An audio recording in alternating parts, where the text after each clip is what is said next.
할렐루야. 우리 추수감사 주일 예배로 우리 온 마음을 다해 하나님 앞에 귀한 감사의 예배 드리기를 원합니다. 오늘은 추수감사절입니다. 제가 지난 2년간 어떤 설교를 했는가 한번 제가 다시 돌아봤습니다. 2020년도에는 사무엘상 10장의 말씀을 본문으로 성장하는 신앙, 숙성되는 성도라는 말씀으로 설교했습니다.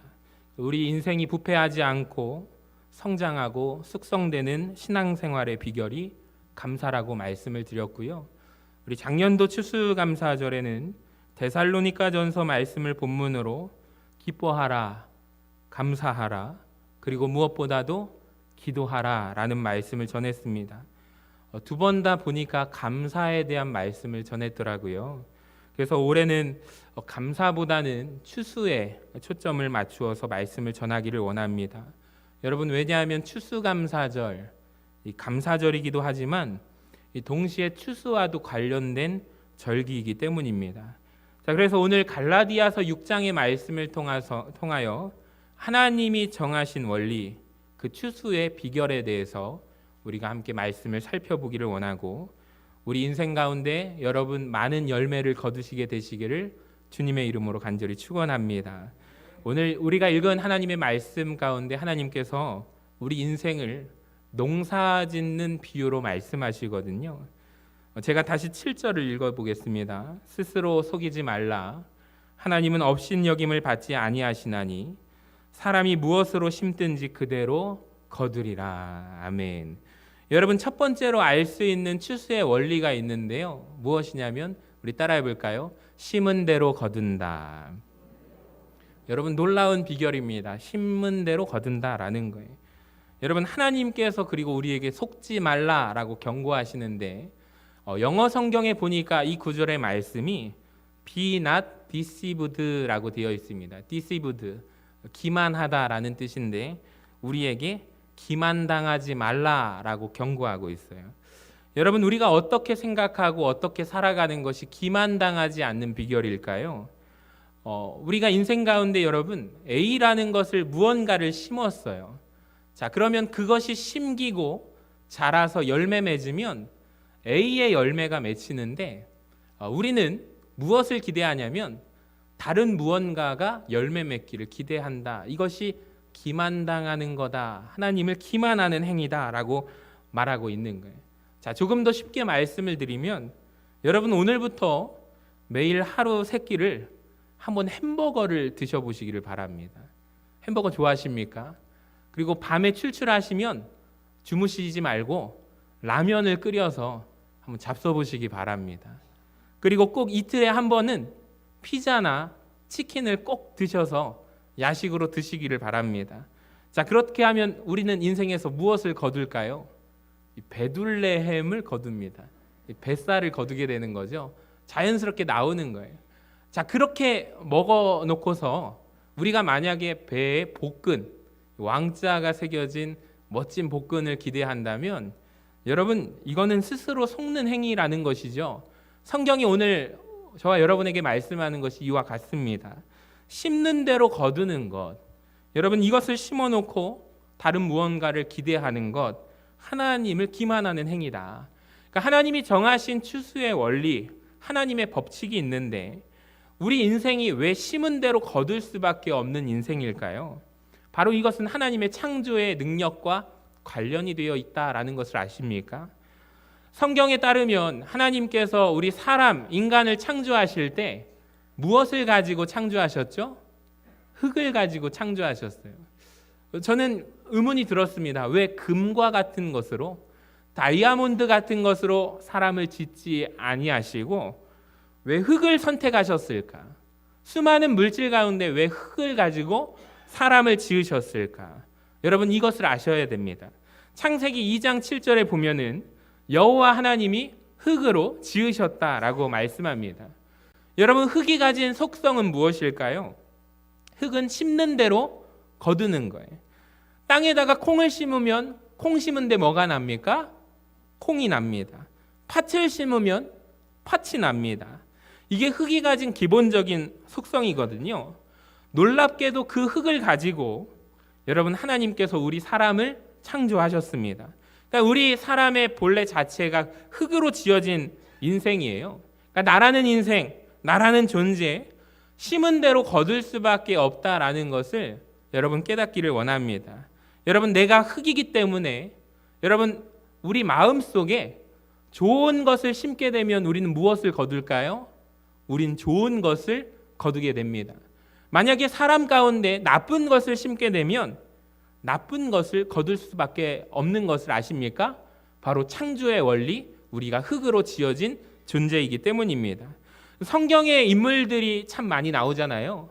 성경의 인물들의 삶을 보면요, 성경이 특별히 주목하고 있는 한 가정이 있습니다.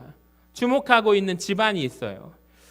그 집안이 어디일까? 저는 보니까 새벽에 창세기 강해를 얼마 전에 마무리하면서 이 가문을 소개하고 싶어요. 성경이 이 집안을 주목하는구나. 따라합시다. 야곱 집안. 야곱의 집안에서 12아들을 통해서 이스라엘의 12지파가 나오게 되잖아요.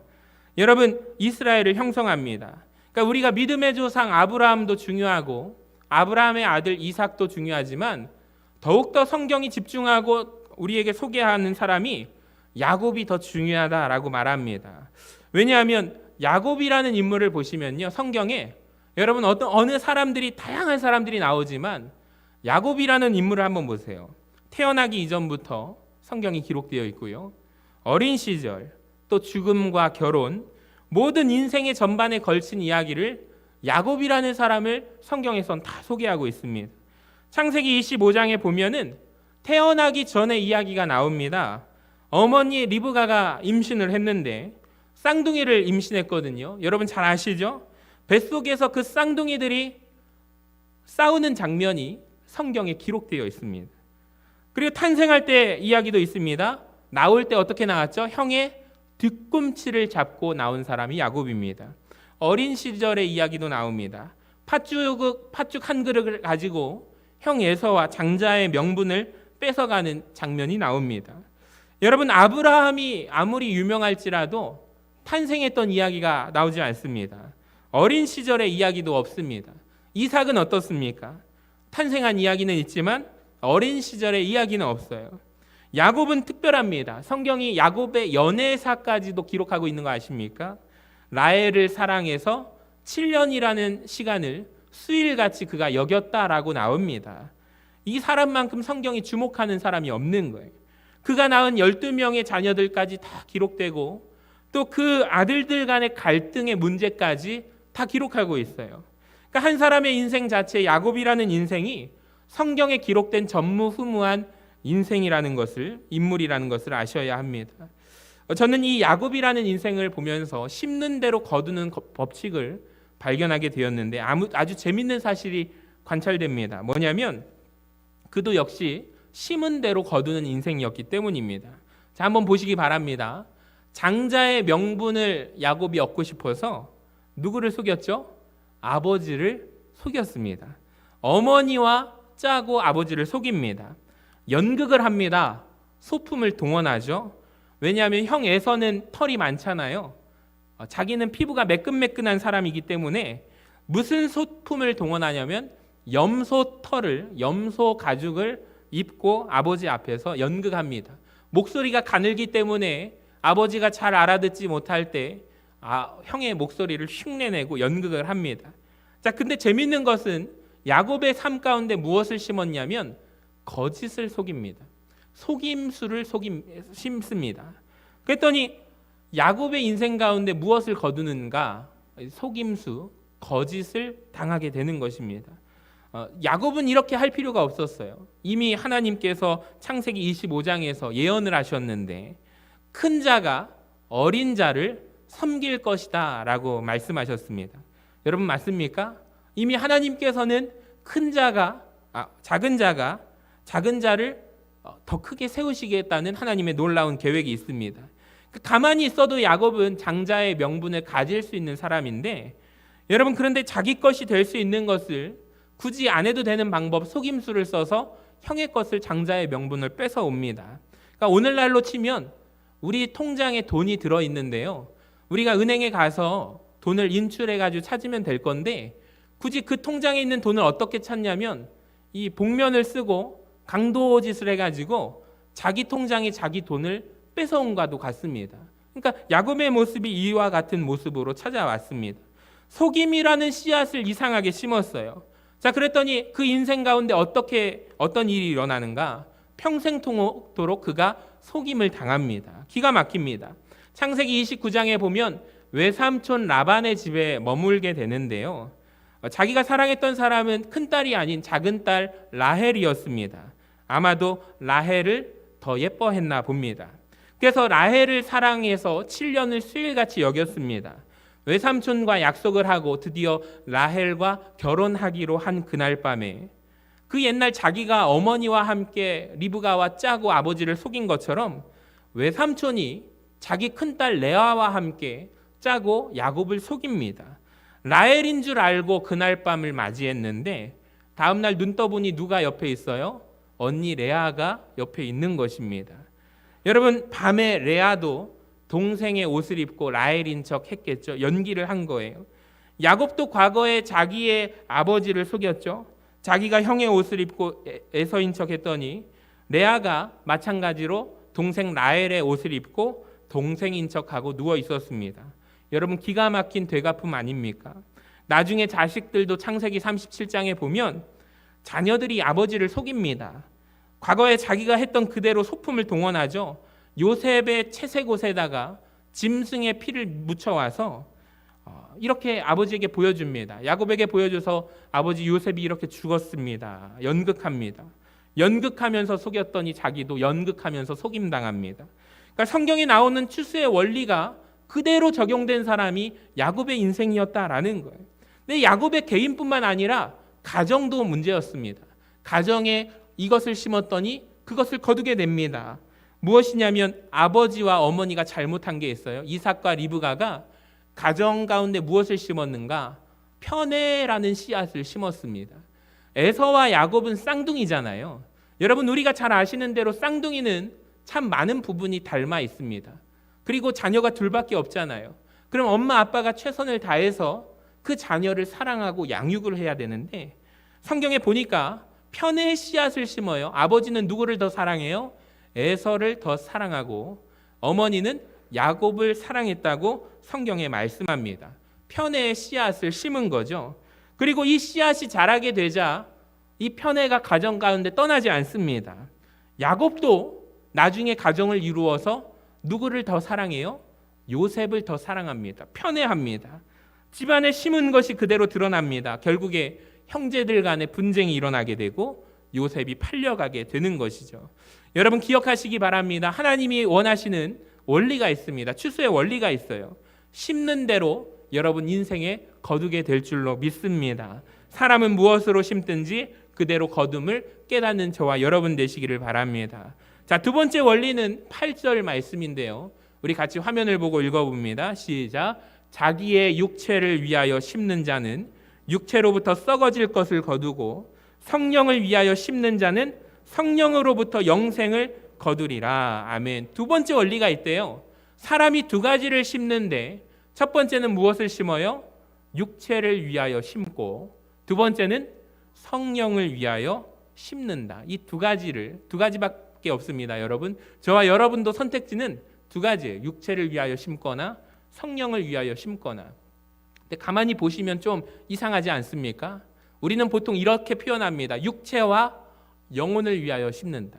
육체를 위하여 심는 사람, 영혼을 위하여 심는 사람, 우리가 이렇게 표현을 하는데요. 맞지 않습니까? 근데 성령과 육체를 대조하고 있어요. 왜 그럴까요? 이해가 되십니까? 이걸 이해하기 위해서는 갈라디아서 말씀이 우리가 이해가 되어야 되는데 갈라디아서 5장에 보면 이런 이야기를 합니다. 5장 16절에 사도 바울이 이런 표현을 해요. 우리 같이 한번 읽어볼까요? 시작. 내가 이르노니 너희는 성령을 따라 행하라. 그리하면 육체의 욕심을 이루지 아니하리라. 이미 사도 바울은요 5장에서부터 성령과 무엇을 비교해요? 육체를 비교하고 있어요. 우리는 영혼과 육체를 놓고 비교하는데 바울은 성령과 육체를 말하고 있습니다. 왜 그럴까요? 육체의 일과 성령의 일이 있기 때문입니다. 육체의 일이 무엇입니까? 바울이 말하고 있는 19절부터 보시면 음행과, 화면을 띄워주실까요? 음행과 더러운 것과 호색함과 우상숭배, 주술, 이런 모든 것들이 육체의 일이다. 노란색으로 표현되어 있습니다. 자, 그리고 22절부터 성령의 열매가 나오거든요. 자, 이 말을 한 다음에 오늘 우리가 본문으로 택한 갈라디아서 6장에서 사도 바울이 성령의 일과 육체의 일을 이야기하고 있습니다. 여러분, 여기에서 말하는 육체는요, 우리의 이 육신, 껍데기를 의미하는 것이 아닙니다. 죄악된 본성을 말하고 있는 것이거든요. 그러니까 우리가 예수 믿게 되면 그 다음부터 조금 불편해요.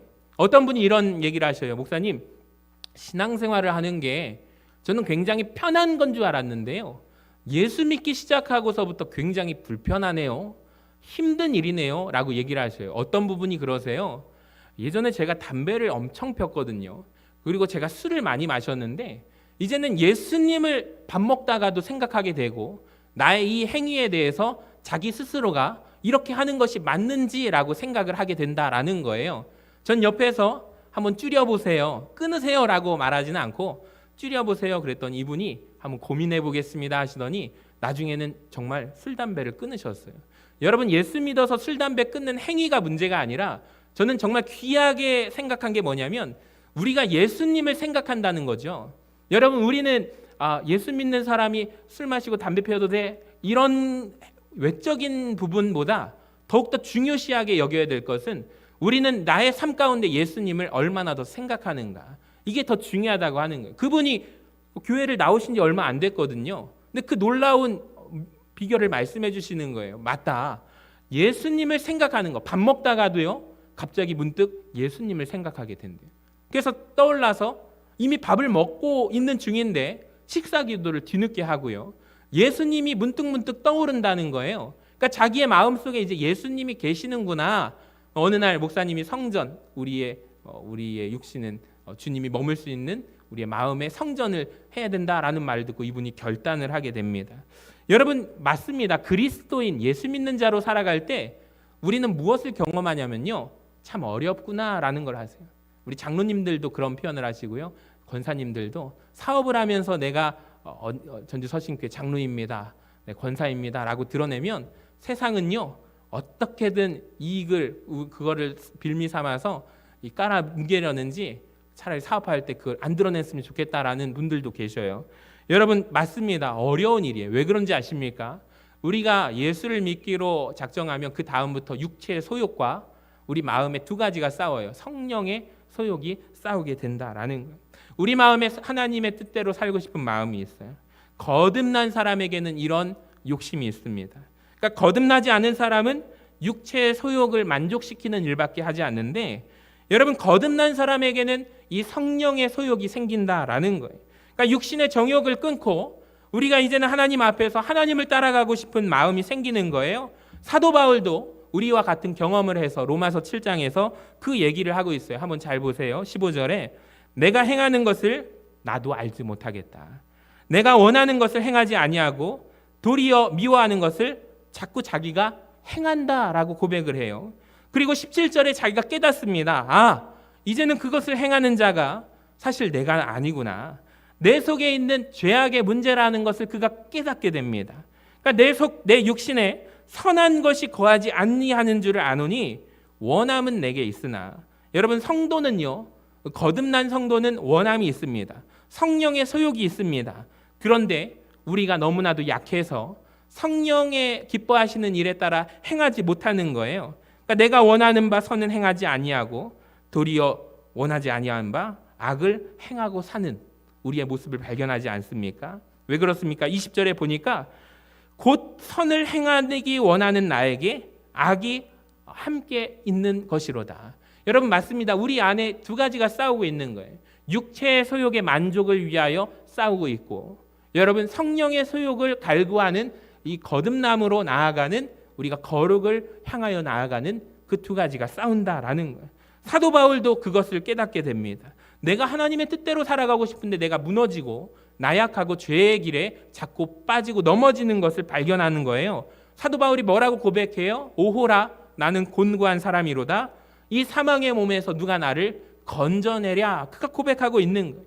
여러분, 이것이 우리의 코끝에서 호흡이 끊어지는 그날까지 그리스도인의 고뇌인 줄로 믿습니다. 그러니까 우리는 갈라디아서 6장의 말씀이 정말 맞아요. 우리는 두 가지 중에 어떤 것을 심을 것인지 우리 다시 한번 고민하셔야 합니다. 기억하시기를 바랍니다. 어제 엄기암 장로님 갑자기 이제 금요일부터 위독하셔서 하루 이틀 넘기시기가 어렵다고 해서 보니까 가족들 면회가 4명밖에 안 돼요.